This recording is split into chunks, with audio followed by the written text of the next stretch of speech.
Physics केडीजी channel में आप सभी लोगों का स्वागत है।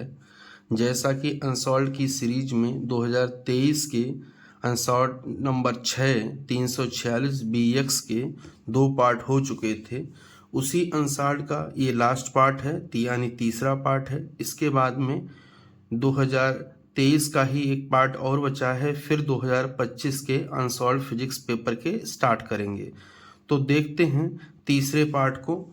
दिए गए परिपथ की सहायता से प्रतिरोधों R1, R2, R3 में प्रवाहित धाराओं के मान ज्ञात कीजिए और सेलों के आंतरिक प्रतिरोध नगण्य है। यानी हमको एक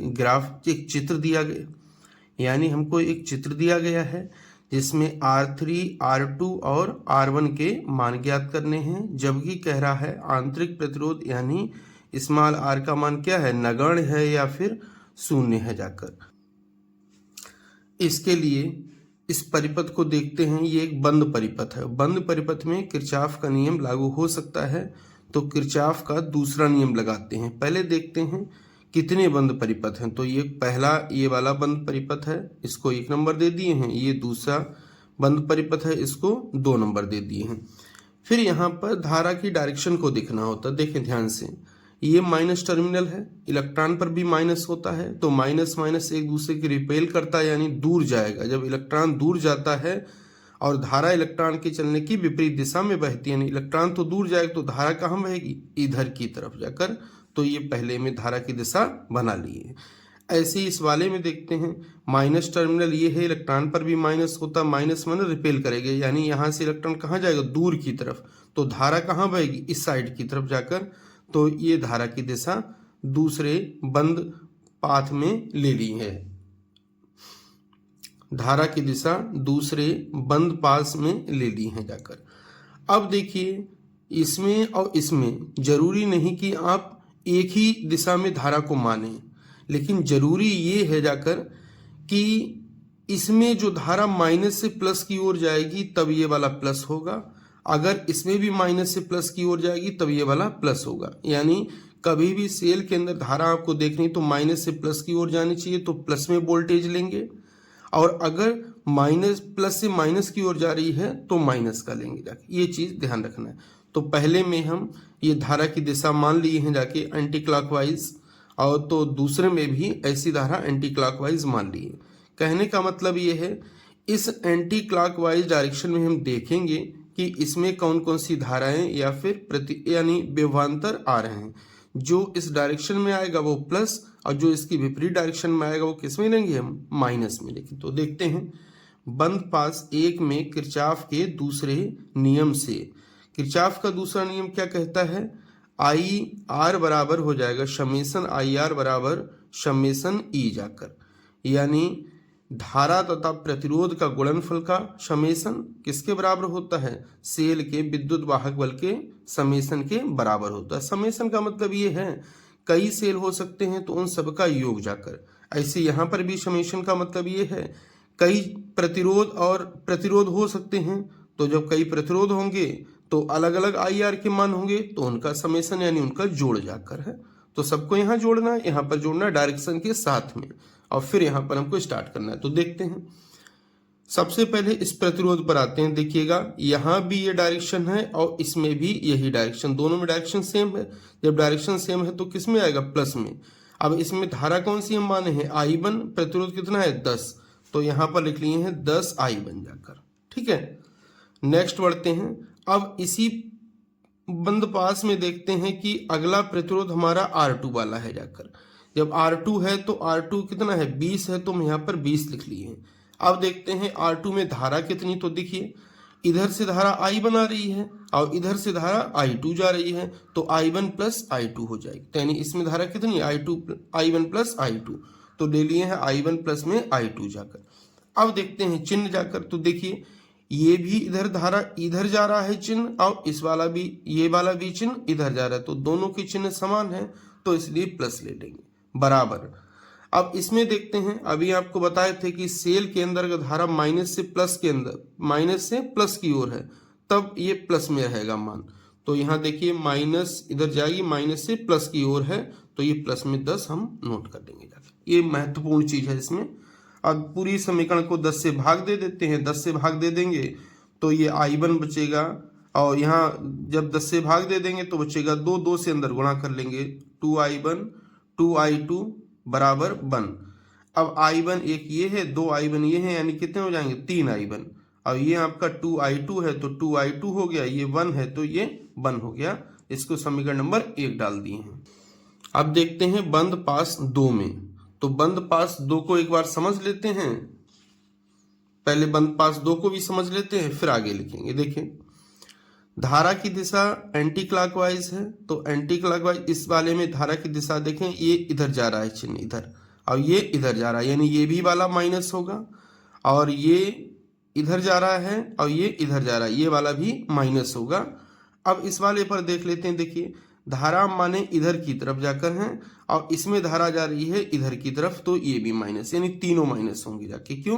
क्योंकि जो हम धारा माने हैं उसके विपरीत है तीनों में दिशाएं जाकर धारा की। तो देखिए, -10I2 -10I1 प्लस I2 और माइनस का हो जाएगा 30। -10 का मतलब है ये R1 वाला प्रतिरोध है, ये R2 वाला प्रतिरोध कितना है 20 है, तो 20 में धारा कितनी है I1 प्लस I2 बराबर माइनस का 30। ये दूसरा जो पास है उसमें सेल का विद्युत वाहक बल है, उसको माइनस में ले ली, माइनस से गुणा कर देंगे तो बचेगा 10I2 plus 20I1 plus I2 बराबर में 30। 10 से भाग कर दीजिए तो बचेगा I2 प्लस 2I1, यहाँ 2 से गुणा कर दीजिए अंदर भाग करने के बाद में, ये इतना बराबर में 3 जोड़ लीजिए तो 2I1 है, 2I1 लिख लिए, I2 और एक I2 ये है और 2I2 ये है, कितने हो जाएंगे 3I2 बराबर में 3 है, बराबर में 3 है। अब पहले वाले समीकरण को लिख लेते हैं। पहला वाला समीकरण क्या था 3I1 प्लस 2I2 बराबर में बन जाकर। अब इन समीकरणों को हल करने के लिए जरूरी है या तो I1 के गुणांक का मतलब जो गुणा में है वो बराबर हो जाए, या फिर I2 के मान बराबर हो जाए। तो हम करते क्या है, जैसे इस वाले को देखते हैं, यहाँ पर 2 है तो इसको अगर 3 से गुणा करने 3 दूनी 6 हो जाएगा, और यहाँ पर है 3, इसको अगर 2 से गुणा करने तो 3 दूनी 6, ये भी 6 से 6 हो जाएगा, घटाने पे यानी कट जाएंगे। तो पहले समीकरण को 3 से गुणा करते हैं और दूसरे समीकरण को क्या करते हैं 2 से गुणा करते हैं, तो देखेंगे ये कट जाएगा, 3 तिया कितना आ जाएगा 9, तो यहाँ पर हो गया 9I2, माइनस का चिन्ह है, 2 दूनी 4, 4I2 हो जाएगा। यहाँ पर भी 3 तिया 9 और 2 एकन 2 हो जाएगा जाकर, यहाँ पर ये आ जाएगा। घटाएंगे जाकर तो बचेगा 5I2 बराबर में 9 में से 2 जाएगा, कितना बचेगा 7, तो I2 बराबर हो जाएगा 7/5 एम्पियर जाकर।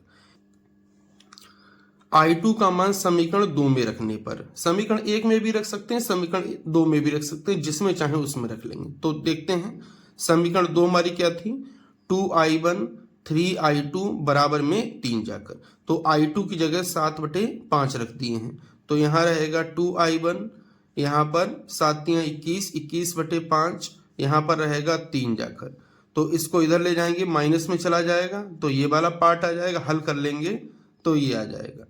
अब जब हल कर लेंगे तो 2 से 3 कट जाएगा जाकर, 6 कट जाएगा जाकर, तो I1 बराबर आ जाएगा माइनस का 3/5 एम्पियर, यानी I1 का मान भी मिल गया है, I2 का भी मान मिल गया है।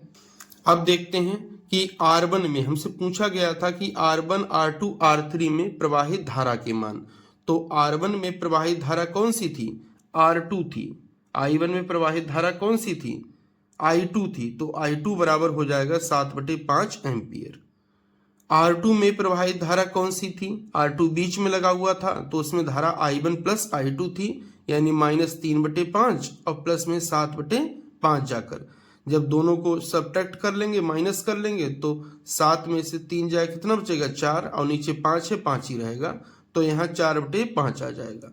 आगे R3 में प्रवाहित धारा कौन सी थी I1 थी, तो I1 कितना है -3/5 एम्पियर जाकर, यहाँ पर ये क्वेश्चन सॉल्व हो जाता है। बहुत इंपॉर्टेंट क्वेश्चन है और किरचॉफ के नियम के क्वेश्चन को जरूर तैयार कर लें। बोर्ड परीक्षा में लगभग किरचॉफ का नियम हर साल पूछा जाता है जाकर। इसका अथवा वाला क्वेश्चन आउट ऑफ सिलेबस है, इसलिए नहीं कराया गया है। क्वेश्चन नंबर 7 को देखते हैं। इसमें भी जो स्टार्टिंग वाला पार्ट है वो आउट ऑफ सिलेबस है और अथवा वाला क्वेश्चन है वो आपके सिलेबस में है, तो इसलिए उसको कराया गया। देखिए, परिपथ चित्र की सहायता से पीएन संधि डायोड की पूर्ण तरंग दिष्टकरण प्रक्रिया को समझाइए। देखिए, मोस्ट इंपॉर्टेंट है पीएन संधि diode as a half wave rectifier and full wave rectifier, तो इसलिए इसको जरूर तैयार कर लें। दोनों में से एक ना एक आने की संभावना लगभग हर साल रहती है जाकर। तो देखते हैं, पूर्ण तरंग दिष्टकरण क्रिया में निवेशी प्रत्यावर्ती वोल्टेज के दोनों अर्ध चक्रों के समय निर्गत धारा एक ही दिशा में प्राप्त होती है, यानी दोनों अर्ध चक्रों में धारा एक ही दिशा में प्राप्त होती है। अब थोड़ा चित्र देख लेते हैं। देखिए, ये ट्रांसफार्मर की प्राथमिक कुंडली है, ये ट्रांसफार्मर की द्वितीय कुंडली है। द्वितीय कुंडली का जो ए सिरा है वो S1 से जुड़ा है और द्वितीय कुंडली का बी सिरा ही S2 से जुड़ा है। S1 पर हम एक डायोड लगा देते हैं और S1 से P सिरे को जोड़ देते हैं जाकर। ऐसे ही S2 सिरे पर भी एक डायोड लगा देते हैं और S2 सिरे को भी डायोड की P सिरे से जोड़ देते हैं। इन दोनों सिरों को M से जोड़ते हैं और इसके बीच में एक लोड रेजिस्टेंस RL लगा देते हैं जिस पर हमको वोल्टेज को प्राप्त करना है जाकर। देखते हैं, निवेशी वोल्टेज ये लगाया गया है जो कि इसमें प्रत्यावर्ती धारा निवेशी वोल्टेज में है, तो इसमें दोनों चक्र होंगे, ऊपर वाला भी होगा नीचे वाला भी होगा। ध्यान ये रहे कि दोनों के लूप समान मोटाई के होने चाहिए, छोटा बड़ा नहीं होना चाहिए।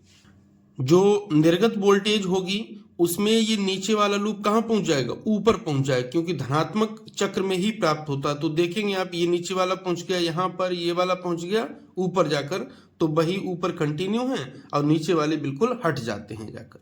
अब हट क्यों जाते हैं वो देखते हैं जाकर। दो डायोडों D1 व D2 इस प्रकार प्रयुक्त किए जाते हैं कि एक डायोड तरंग के पहले आधे चक्र का तथा दूसरा डायोड तरंग के दूसरे आधे चक्र का दिष्टकरण करता है। यानी दो डायोड लगा दिए, पहला डायोड क्या करेगा, आधे चक्र का दिष्टकरण करेगा, दूसरा डायोड क्या करेगा, जो दूसरा आधा चक्र बचा हुआ है उसका दिष्टकरण करेगा जाकर। जिस प्रत्यावर्ती वोल्टता का दिष्टकरण करना होता है उसे एक ट्रांसफार्मर की प्राथमिक कुंडली P के सिरों के बीच जोड़ देते हैं। यानी जिस प्रत्यावर्ती धारा का हमको दिष्टकरण करना होता है उसे ट्रांसफार्मर की प्राथमिक कुंडली के बीच में आरोपित कर देते हैं।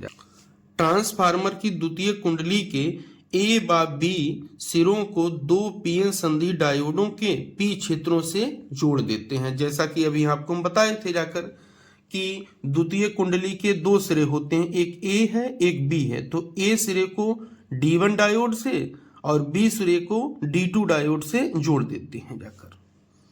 N सिरे को परस्पर जोड़कर उनके उभयनिष्ठ बिंदु M तथा द्वितीय कुंडली S1 S2 के केंद्रीय भाग के बिंदु T के बीच, द्वितीय कुंडली का केंद्रीय भाग कौन सा है, T के बीच एक लोड रेजिस्टेंस RL को जोड़ देते हैं। निर्गत वोल्टेज को RL के सिरों के बीच से प्राप्त किया जाता है। अभी बताए थे कि जो M और T के बीच में एक लोड रेजिस्टेंस जोड़ देते हैं और इसी लोड रेजिस्टेंस पे हम निर्गत वोल्टेज को प्राप्त करेंगे जाकर। अब देखते हैं कार्यविधि, मोस्ट इंपॉर्टेंट है। जब द्वितीय कुंडली का A सिरा बिंदु T के सापेक्ष धनात्मक तथा B सिरा T के सापेक्ष ऋणात्मक होता है। देखिए, धनात्मक सिरा होगा और प्लस वाला सिरा किससे जुड़ेगा, जाके P से जाकर, और माइनस वाला सिरा किससे जुड़ेगा, N से जुड़ेगा। तो ये डायोड हो जाएगा आपका अग्र अभिनत में। किसमें हो जाएगा, अग्र अभिनत में। फिर सुन लीजिए, P फॉर पॉजिटिव होता है तो पॉजिटिव से जुड़ा है, N से नेगेटिव होता है तो नेगेटिव से जुड़ा है। अगर समान स्थितियों में जुड़ते हैं तो ऐसा डायोड कहलाता है अग्र अभिनत में, यानी फॉरवर्ड वाइस में जाकर। और अग्र अभिनत में होगा तो संधि डायोड D1 अग्र अभिनत में हो जाता है और इसमें धारा प्रवाहित होने लगती। बताए भी थे कि केवल अग्र अभिनत में धारा प्रवाहित होती है, पश्च अभिनत या उत्क्रम अभिनत में धारा प्रवाहित नहीं होती है। जबकि इस समय डायोड D2 उत्क्रम अभिनत में होता है। देखिए पहला जब अग्र अभिनत में है तो दूसरा उत्क्रम अभिनत में, दूसरा उत्क्रम अभिनत में इसलिए होगा जाके क्योंकि उसका माइनस वाला टर्मिनल जुड़ेगा जाके पी से और प्लस वाला टर्मिनल जुड़ेगा किससे जाकर, एन से जाकर। तो ये दूसरा वाला डायोड उस टाइम किस में होगा, उत्क्रम अभिनत में होगा, जिसके कारण इसमें धारा प्रवाहित नहीं होती है। D1 से धारा RL में CD की ओर प्रवाहित होती है, जिससे निर्गत विभव प्राप्त हो जाता है जाकर। यानी अभी D1 के कारण आधे चक्र की धारा हमको किसमें मिल गई है जाके, लोड रेजिस्टेंस RL में मिल गई है। निवेशी वोल्टेज के अगले आधे चक्र में जब द्वितीय कुंडली का ए सिरा कैसा होगा, देखिए अभी D1 वाला क्या था, अग्र अभिनत में था और D2 वाला क्या था, पश्च अभिनत में। अब इसका उल्टा चलेगा, अब D1 वाला पश्च अभिनत होगा और D2 वाला क्या होगा, अग्र अभिनत होगा। अब D1 वाला अगर पश्च अभिनत होगा तो P का संबंध किससे कर देंगे, माइनस से होगा, और N का संबंध किससे होगा जाके, प्लस से होगा जाके। भाई आगे हम देखते हैं T के सापेक्ष ऋणात्मक तथा B सिरा धनात्मक होता है।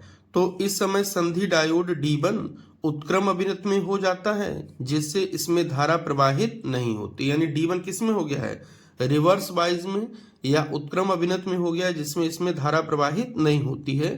इसी समय डायोड D2 अग्र अभिनत में हो जाता है और इसमें धारा प्रवाहित होने लगती है। D2 से धारा RL में पुनः C से D की ओर प्रवाहित होने लगती है, जिससे निर्गत विभव प्राप्त हो जाता है। निर्गत उस समय D1 से प्राप्त हुआ था, अब D2 से निर्गत विभव प्राप्त हो जाता है। इस प्रकार निवेशी विभव के पूर्ण चक्र के लिए बाह्य प्रतिरोध RL में धारा C से D की ओर प्रवाहित होती है, अतः लोड प्रतिरोध में प्रवाहित धारा दिष्ट धारा है। लोड प्रतिरोध में प्रवाहित धारा दिष्ट धारा इसलिए है क्योंकि अब जितनी भी धारा हम बताए थे, नीचे वाले जो अर्ध चक्र थे वो भी ऊपर चले गए, वो एक ही दिशा में प्राप्त हो रहे हैं जाकर। तो एक ही दिशा में प्राप्त होती है अगर धारा, तो ऐसी धारा हमारी कौन सी कहलाती है, दिष्ट धारा कहलाती है जाकर। अगले क्वेश्चन को देखते हैं। प्रश्न संख्या 8, यंग के द्विस्लिट प्रयोग की सहायता से NB अदीप्त फ्रिंज की केंद्रीय फ्रिंज से दूरी का सूत्र प्राप्त कीजिए।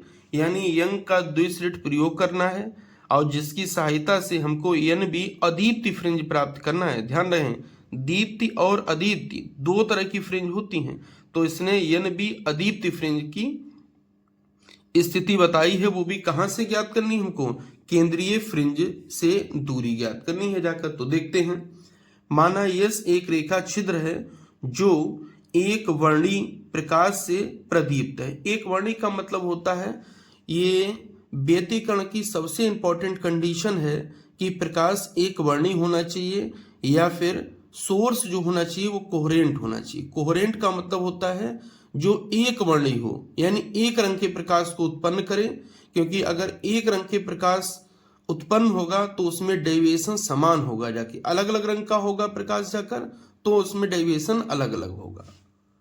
S1 बाई S2 देखते हैं, S1 बाई S2 दो निकट रेखा छिद्र हैं जो कि समांतर तथा इससे समान दूरी पर, देखिए ये यस है, ये एक वर्णी प्रकाश स्रोत है, इससे समान दूरी पर S1 S2 दो रेखा छिद्र हैं जिनके बीच की दूरी कितनी है, D है। थोड़ा पहले समझ लें, S1 S2 के बीच की दूरी कितनी है, स्मॉल d है, और स्लिट से पर्दे तक की बीच की दूरी कितनी है, कैपिटल D है जाकर। S1 से जो प्रकाश किरण जाती है वो P पर पहुंचती है, S2 से जो प्रकाश किरण जाती है वो भी P पर पहुंचती है। तो देखते हैं कि दोनों की लंबाइयों में कितना डिफरेंस। तो लंबाइयों के डिफरेंस के लिए यहां से हम इस पर एक लंब डालते हैं और लंबाइयों में डिफरेंस आ जाता है S2A, यानी ये S1P AP, ये लंबाइयां समान है और अंतर कितना आ गया है, S2A। तो यहीं से हम लोग आगे स्टार्ट करेंगे जाकर। और यहां से मान लीजिए कि O पर क्या है, केंद्रीय फ्रिंज बनती है, और यहां से x n दूरी पर एक बिंदु P है जिस पर अदीप्त फ्रिंज हमको प्राप्त होती है जाकर। देखते हैं, S से चलने वाली प्रकाश किरणें S1 बाई S2 पर समान कला में पहुंचती हैं, समान कला में पहुंचती हैं। हाइगेंस के तरंग सिद्धांत के अनुसार S1 व S2 नए तरंग स्रोत का कार्य करते हैं। हाइगेंस ने बताया था जब प्राथमिक तरंगिकाएं या शुरुआत की जो प्रकाश किरण होती है जब किसी तल से टकराती है और उस पर स्थित सभी माध्यम के कण समान कला में होते हैं तो वो तल कहलाता है तरंगाग्र। और तरंगाग्र से जो तरंगिकाएं निकलती हैं उनको हम क्या कहते हैं? सेकेंडरी वेवलेट्स या द्वितीयक तरंगिकाएं कहते हैं। जिससे चलने वाली प्रकाश किरणें, प्रकाश तरंगें दूर स्थित पर्दे पर व्यतिकरण फ्रिंज बनाती हैं। देखिए ये व्यतिकरण फ्रिंज बना रही हैं। अब देखिए S1P व S2P के बीच पथांतर। तो S1P और S2P के बीच पथांतर बताए थे कितना है? S2A, यहां से यहां तक का पथांतर है तो वही यहां पर पथांतर देखिए S2P माइनस S1P बराबर में S2A, ये समीकरण नंबर 1 हो गया है। अब देखते हैं त्रिभुज S1 S2A तथा त्रिभुज PCO समरूप हैं अतः। फिर देखिए S1 S2A एक त्रिभुजीय हो गया है और दूसरा त्रिभुज है PCO। तो P ये वाला बिंदु रहेगा जो ऊपर वाला बिंदु है और C ये रहेगा और O बिंदु हमारा कौन सा रहेगा? ये वाला रहेगा। तो दोनों समरूप त्रिभुज हैं जाकर। तो समरूप अगर त्रिभुज है जाके तो देखते हैं फिर यहां पर लिखा हुआ है S2A। अब पहले त्रिभुज में देख लेते हैं। अब देखिए S2A कौन सा भाग है? ये वाला। और ये है कौन सा? कोण के सामने वाला। तो उसमें भी हम कौन सा कोण के सामने वाला भाग लेंगे? PO। देखिए यहां पर PO लिखा हुआ है। फिर नीचे आते हैं, लिखा है S1 S2। तो S1 S2 ये वाला भाग और ये वाला भाग है कौन सा? 90 डिग्री के सामने वाला। और यहाँ 90 डिग्री के सामने वाला भाग कौन सा होगा? ये वाला जाके। तो यानी CP हो जाएगा। तो देखिए CP लिखा है जाकर।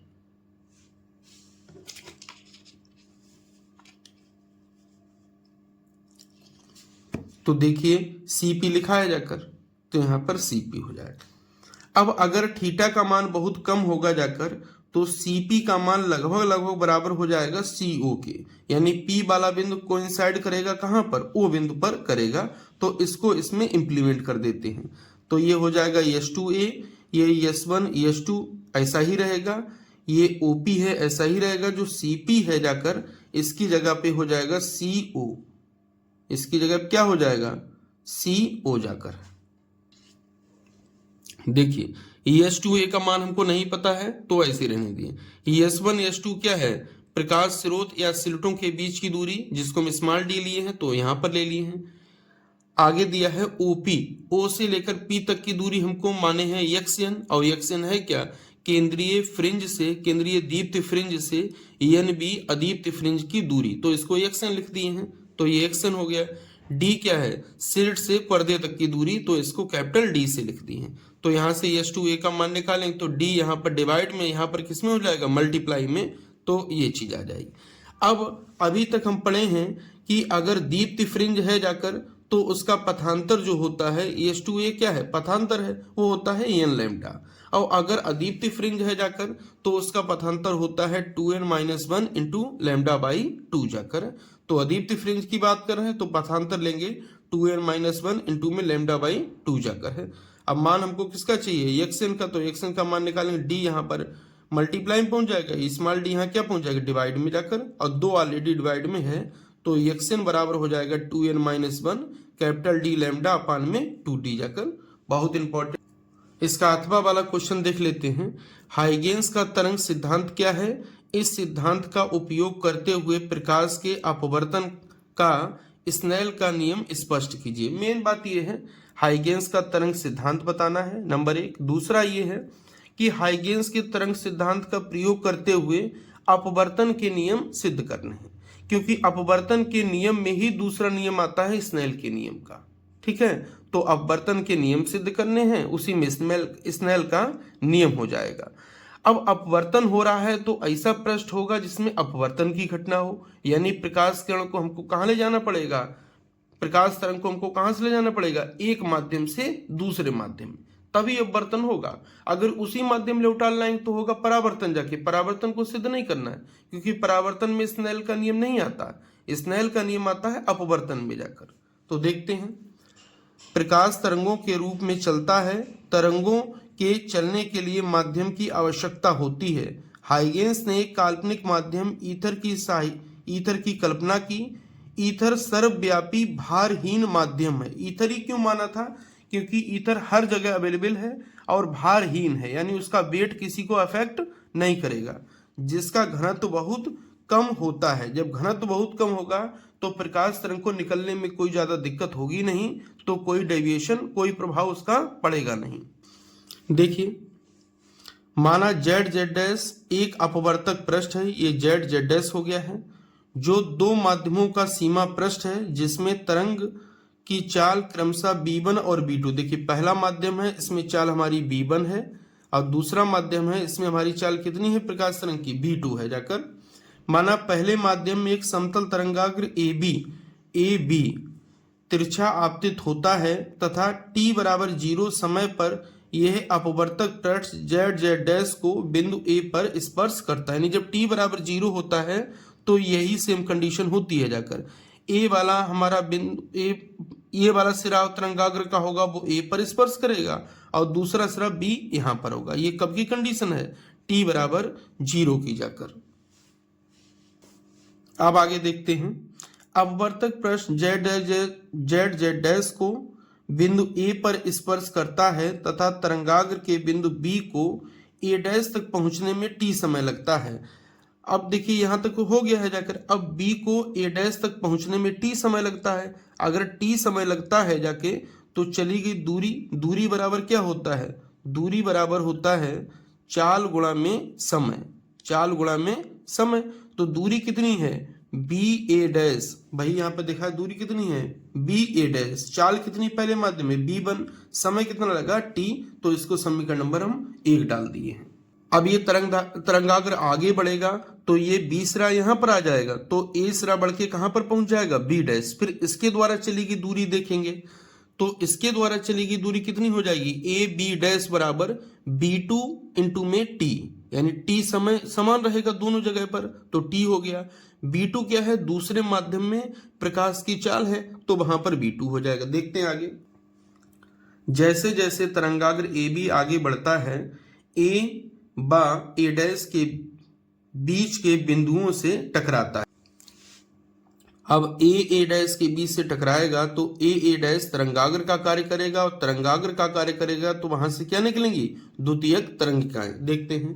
हाइगेंस के अनुसार इन बिंदुओं से द्वितीयक तरंगिकाएं निकलने लगती हैं, जो पहले माध्यम में तो B1 वेग से तथा दूसरे माध्यम में B2 से चलने लगती हैं। सबसे पहले द्वितीयक तरंगिकाएं बिंदु A से द्वितीयक तरंगिकाएं निकलती हैं, क्योंकि सबसे पहले तरंगाग्र कहाँ टकराया था? A से, तो यहीं से सबसे पहले निकलेंगी। तथा t समय में दूसरे माध्यम में AB डैश बराबर क्या हो जाएगा? B2t दूरी तय कर लेती हैं। तो देखिए, ये तो पहला समीकरण था। जाकर BA डैश, तो B1t वहां पर लिख लिए थे। अब AB डैश हम आपको बताए थे, जो A सिरे से द्वितीयक तरंगिकाएं निकलती हैं वो कहाँ पहुंचेंगी t समय में? B डैश पर। तो वहां तक की दूरी हो जाएगी चाल गुणा समय। दूसरे माध्यम में चाल B2 है, समय कितना लग रहा है? t। तो ये दूसरा समीकरण हो गया है। अब बिंदु A को केंद्र मानकर AB डैश त्रिज्या का गोलीय चाप लगाते हैं तथा बिंदु A डैश से इस चाप पर एक स्पर्श रेखा A डैश B डैश खींचते हैं। A डैश B डैश सभी द्वितीयक तरंगिकाओं को स्पर्श करता है, अतः A डैश B डैश अपवर्तित तरंगाग्र होगा। एक चाप लगाकर हम A डैश B डैश एक स्पर्श रेखा खींच ले देते हैं, और वो स्पर्श रेखा सभी द्वितीयक तरंगिकाओं को स्पर्श करती है। जब द्वितीयक तरंगिकाओं को स्पर्श करती है तो वो एक नया तरंगाग्र बनेगा जाके, और ये तरंगाग्र होगा कि कैसा? ये तरंगाग्र होगा अपवर्तित तरंगाग्र, क्योंकि ये अपवर्तित प्रकाश किरणों की सहायता से मिलकर बना है, तो ये अपवर्तित तरंगाग्र होगा। अब समकोण त्रिभुज ABA डैश में, अब ABA डैश में देखते हैं। जाकर ABA डैश में क्या होगा? साइन I लगाएंगे, यानी साइन I बराबर हो जाएगा। देखिए, साइन की निष्पत्ति क्या होती है? लंब बटे कर्ण। तो कोण के सामने वाली भुजा कौन सी है? BA dash. और कर्ण यानी 90 अंश के सामने वाली भुजा कौन सी है? AA dash. तो ये इसका मान पहले निकाल चुके थे, B1T ये A डैश ऐसा ही रहेगा, समीकरण नंबर 1 डाल दिए। इसी प्रकार समकोण त्रिभुज A डैश B डैश में, यानी जो नीचे वाला त्रिभुज है जाकर अपवर्तन से बना उसकी बात हो रही है, तो वहां से साइन R मिलेगा, तो ये हो जाएगा AB डैश अपान में A डैश। AB डैश दूसरे समीकरण से V2T हो जाएगा, A डैश ऐसे रहेगा, समीकरण नंबर इसको फिर दूसरा डाल दिए। फिर साइन I अपान में साइन R करते हैं, क्योंकि स्नेल का नियम यही कहता है, जब एक दूसरे से भाग देंगे तो A डैश दोनों जगह से कट जाएगा, T से T कट जाएगा, तो बचेगा B1 अपान में साइन I अपान में साइन R बराबर हो जाएगा B1 अपान B2। और आप पढ़े होंगे n बराबर होता है C अपान में B, तो B बराबर हो जाएगा C अपान में n जाकर, यानी यहाँ पर अगर B1 अपान B2 आया होगा तो यही आएगा जाकर क्या, n2 अपान में n1, और n2 अपान n1 को लिख सकते हैं 1n2, दैट इज नियतांक जाकर, यही स्नेल का नियम है जाकर। नेक्स्ट देखते हैं, मोस्ट इंपॉर्टेंट डेरिवेशन है और बहुत ही आसान डेरिवेशन है, ध्यान से समझेंगे कोई दिक्कत नहीं होगी जाकर। दिया गया प्रत्यावर्ती धारा परिपथ से ज्ञात कीजिए प्रेरकीय तथा धारतीय प्रतिघात। प्रेरकीय प्रतिघात का मतलब है एक्सएल का मान ज्ञात करना है, धारतीय प्रतिघात का मतलब है एक्सी का मान ज्ञात करना है। अनुनाद की स्थिति में अनुप्रयुक्त वोल्टता की आवृत्ति, यानी हमको एफ ज्ञात करना है, फ्रीक्वेंसी ज्ञात करना है, और वो भी कब, अनुनाद की स्थिति में, यानी जब एक्सएल बराबर एक्सी होंगे तब। आगे अनुनाद की स्थिति में परिबद्ध की प्रतिबाधा यानी जेड का मान ज्ञात करना है। प्रतिबाधा किससे लिखते हैं, जेड से। तो एक परिपथ दिया है, देखते हैं। परिपथ दिया है B बराबर 10 साइन 1000 T वोल्ट, प्रेरकत्व दिया है 20 मिली हेनरी, संधारित्र की धारिता दी है 2 माइक्रोफैरड, और जो प्रतिरोध तार दिया है वो 1 किलो ओम का दिया गया है। ठीक, तो पहले इन सबको व्यवस्थित कर लेते हैं। तो यहां से तुलना किससे करेंगे जाकर, B बराबर B0 साइन ओमेगा T, इससे तुलना करते हैं। तो B0 कितना हो जाएगा 10, तो यहां लिख लिए हैं B0 10 वोल्ट। T से T छोड़ देंगे तो ओमेगा बराबर कितना हो जाएगा 1000, ओमेगा हम 1000 लिख लिए हैं। EL बराबर दिया है 20 मिली हेनरी, तो मिली हेनरी से हेनरी बनाओगे तो 1000 से भाग दोगे, 1000 से भाग देने का मतलब 10 की घात -3 से हम गुणा कर दें तो ये हो जाएगा।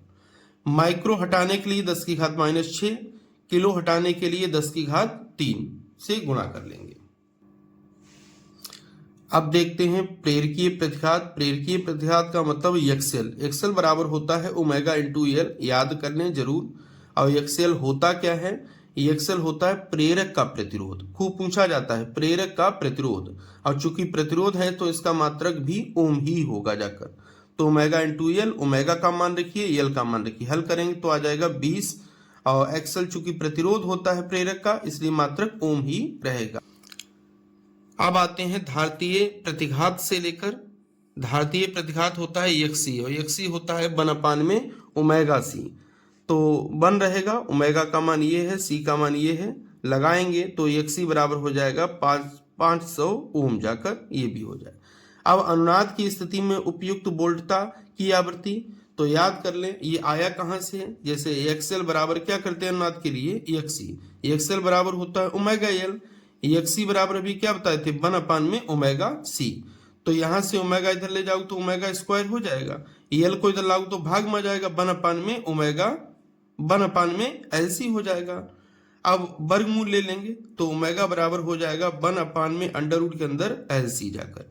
अब ओमेगा बराबर ही क्या होता है 2 पाई एफ, तो एफ का मान चाहिए 2 पाई भाग में आ जाएगा, तो देखिए एफ बराबर 1 में 2 पाई अंडर रूट के अंदर एलसी जाके, यही मान है ना। तो यहाँ पर लगाते हैं, ये 2 का मान रहेगा, पाई का मान 3.14 है, एल का मान रख देते हैं, सी का मान सॉल्व कर लेते हैं तो आ जाएगा 796.2 हर्ट्ज जाकर, यही हमारी फ्रीक्वेंसी है, आवृत्ति है जाकर। अब देखिए अनुनाद की स्थिति में इसने प्रतिबाधा पूछी। वैसे एलसीआर परिपथ में जो प्रतिबाधा जेड का सूत्र होता है, तो जेड बराबर होता है आर स्क्वायर प्लस में एक्सएल माइनस का एक्सी का होल ऑफ स्क्वायर। और अगर अनुनाद की स्थिति है तो एक्सएल बराबर क्या हो जाएगा एक्सी, यानी ये वाला टर्म कट जाएगा, और केवल अंडर रूट किसके ऊपर रह जाएगा, आर स्क्वायर, तो अंडर रूट से स्क्वायर भी हट जाएगा, तो जेड बराबर क्या हो जाएगा, आर, यानी जो प्रतिरोध होगा वही क्या बन जाएगी, प्रतिबाधा, तो वही यहाँ पर लिखा गया है जेड बराबर आर बराबर में 1000 जाकर। नेक्स्ट क्वेश्चन पर पहुंचते हैं, बहुत इंपॉर्टेंट क्वेश्चन है ये भी। फैराडे के विद्युत चुम्बकीय प्रेरण के नियम क्या है, यानी सबसे पहले हमको फैराडे के विद्युत चुम्बकीय प्रेरण के जो 2 नियम थे उनके बारे में बताना है। आगे बढ़ते हैं। 100 टेस्ला, टेस्ला मात्रक किसका है, चुंबकीय क्षेत्र की तीव्रता का, यानी ये बी का मान दे रखा है, कि चुंबकीय क्षेत्र के लंबवत तल में एक तार को 10 सेंटीमीटर त्रिज्या वाले वृत्त के रूप में रखा जाता है, यानी एक तार है उसको हम किसमें बदलेंगे, जाकर 10 सेंटीमीटर त्रिज्या वाले वृत्त के रूप में बदलेंगे। यदि तार को 0.1 सेकंड में खींचकर उसी तल में वर्गाकार रूप दे दिया जाता है जाके, तो लूप में उत्पन्न औसत प्रेरित विद्युत वाहक बल की गणना कीजिए, यानी मान हमको किसका ज्ञात करना है, मान हमको ज्ञात करना है स्मॉल ई का जाकर है। फिर ध्यान सुन लीजिए, 100 टेस्ला का चुंबकीय क्षेत्र दिया है, उसके लंबवत तल में एक तार है और तार को हम क्या बनाए हैं, 10 सेंटीमीटर त्रिज्या वाले वृत्त के रूप में बनाए हैं जाकर। इसी तार को 0.1 सेकंड में खींचकर उसी तल में वर्गाकार रूप दे दिया जाता है, तो लूप से उत्पन्न औसत प्रेरित विद्युत वाहक बल ज्ञात करिए। देखिए सबसे पहले विद्युत चुंबकीय फैराडे के नियम को देखते हैं। तो पहला नियम, जब किसी वैद्युत परिपथ से बद्ध चुंबकीय फ्लक्स में परिवर्तन होता है, चुंबकीय फ्लक्स यानी फाई में परिवर्तन होता है, तो वैद्युत परिपथ में एक प्रेरित विद्युत वाहक बल उत्पन्न हो जाता है, जिसका परिमाण चुंबकीय फ्लक्स परिवर्तन की ऋणात्मक दर के बराबर होता है। इसे न्यूमैन का नियम भी कहते हैं। मोस्ट इंपॉर्टेंट है, 1 नंबर में खूब पूछा जाता है कि विद्युत चुंबकीय प्रेरण के संबंध में फैराडे के पहले नियम को क्या कहते हैं, तो न्यूमैन का नियम भी कहते हैं। तो E बराबर होगा माइनस और फ्लक्स परिवर्तन की दर का मतलब समय के सापेक्ष, तो डेल्टा फाई अपान में डेल्टा टी है। परिवर्तन इसलिए डेल्टा लगा दिए, दर है इसलिए टी से भाग दे दिए हैं। दूसरा नियम, अब देखते हैं दूसरे नियम को। किसी परिपथ में प्रेरित विद्युत वाहक बल अथवा प्रेरित धारा की दिशा सदैव ऐसी होती है कि यह उस कारण का विरोध करती है जिससे स्वयं उत्पन्न होती है। अब देखिए प्रेरित धारा उत्पन्न कब हुई थी, जब प्रेरित विद्युत वाहक बल उत्पन्न हुआ। प्रेरित विद्युत वाहक बल उत्पन्न कब हुआ, जब फ्लक्स परिवर्तन हुआ, यानी प्रेरित धारा किसका विरोध करेगी, फ्लक्स परिवर्तन का, जिसके कारण वह स्वयं उत्पन्न होती है जाकर। अब इसे लेंज का नियम कहते हैं। और ध्यान रखें, जो प्रेरित मुख्य धारा की दिशा अगर इस साइड में है तो प्रेरित धारा की दिशा उल्टी साइड में होगी, क्योंकि तभी वो विरोध कर पाएगी। अगर दोनों की दिशा समान हो जाएगी तो विरोध नहीं, सपोर्ट करेगी जाकर। तो इस चीज का ध्यान रखें। आंकिक को देख लेते हैं। B बराबर दिया है 100 टेस्ला, R बराबर दिया है 10 सेंटीमीटर, तो इसको मीटर में चेंज कर लेते हैं। डेल्टा T बराबर दिया है 0.1 सेकेंड और E बराबर हमसे पूछा गया है क्वेश्चन मार्क। देखते हैं वृत्त का क्षेत्रफल ज्ञात करते हैं, क्योंकि वृत्त की त्रिज्या हमको दे रखी है, तो पाई आर स्क्वायर है, तो सबके मान रख देंगे। पाई का मान 3.14 है, सबको रख के यहां तक हल कर लें। अब हम देखते हैं, देखिए हमारा मतलब क्या है मेन। सबसे पहले क्षेत्रफल निकाल लिए हैं वृत्त का जाके। अब हम वृत्त की परिधि निकालेंगे, या जिसको परिमाप कहते हैं। जब वृत्त की परिधि निकाल लेंगे, क्योंकि उसी परिधि से हम मिलकर क्या बनाएंगे, एक वर्ग को बनाएंगे। बाद में वही बराबर किसको करेंगे, वर्ग को। वर्ग की भुजा ज्ञात करेंगे, फिर वर्ग का हम ज्ञात करेंगे क्षेत्रफल जाकर, फिर दोनों में अंतर को लेके चलेंगे। तो देखिए सबसे पहले वृत्त का क्षेत्रफल ज्ञात कर लिए हैं, फिर वृत्त से बने वर्ग का परिमाप इसलिए ज्ञात करना चाह रहे हैं क्योंकि इससे हमको बाद में एक वर्गाकार लूप बनाना है। तो P बराबर होता है 2πr, जो कि परिधि होती है, तो ये हो गया। अब यही परिमाप किसका होगा, यानी इतना ही लंबाई का तार कौन सा होगा, वर्गाकार तार होगा।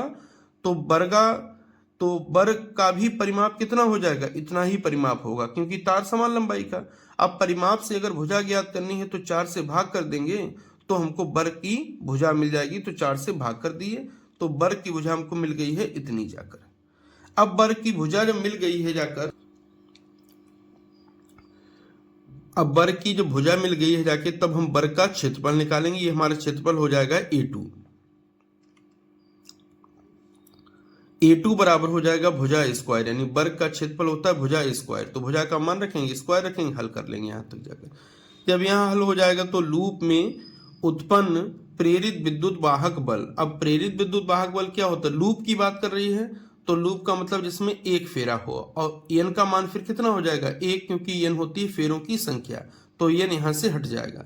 तो ई बराबर आ जाएगा माइनस का डेल्टा फाई अपान में डेल्टा टी, बराबर माइनस डेल्टा रहेगा ये डेल्टा टी, फाई बराबर होता है बी ए, तो बी ए हो गया। बी चुंबकीय क्षेत्र है, बाहर निकल आए क्योंकि चुंबकीय क्षेत्र में कोई परिवर्तन नहीं हो रहा है। परिवर्तन किस में हो रहा है, क्षेत्रफल में, तो हो जाएगा माइनस का बी, ये हो जाएगा डेल्टा ए अपान में डेल्टा टी। माइनस का बी ऐसे ही रहेगा। डेल्टा ए क्या है, क्षेत्रफल में परिवर्तन। क्षेत्र में परिवर्तन कब पता लगेगा, जब दोनों के क्षेत्रफल में अंतर करेंगे। तो अंतर कर दिए A2 माइनस का ए बन जाकर है। फिर यहां पर माइनस चिन्ह को अंदर भेज देंगे तो ये वाला माइनस हो जाएगा, ये किस में हो जाएगा, प्लस में। तो B बराबर आ जाएगा A1 माइनस का A2 अपान में डेल्टा टी जाकर। सबके मान लगाएंगे। B का मान है 100 टेस्ला, तो 100 रख दिए हैं। A1 का मान है 3.14 गुणा 10 की घात -2, माइनस A2 का मान आया है 2.46 गुणा 10 की घात -2, डेल्टा टी का मान 0.1 है। हल करेंगे, मान रखेंगे सबके, तो E बराबर आ जाएगा 6.8 वोल्ट, यानी इतना ही प्रेरित विद्युत वाहक बल लूप के सिरों के बीच में प्रेरित हो पाएगा।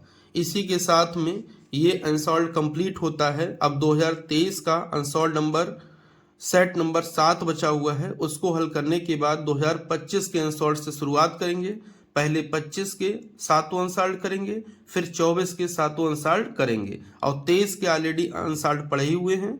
आप लोग ज़्यादा से ज़्यादा सपोर्ट करें, और कोशिश ये करेंगे हम लोग कि 31 जनवरी तक ये सब कंप्लीट हो जाए, ताकि आप अच्छे से इसको देखकर तैयारी कर सकें। धन्यवाद।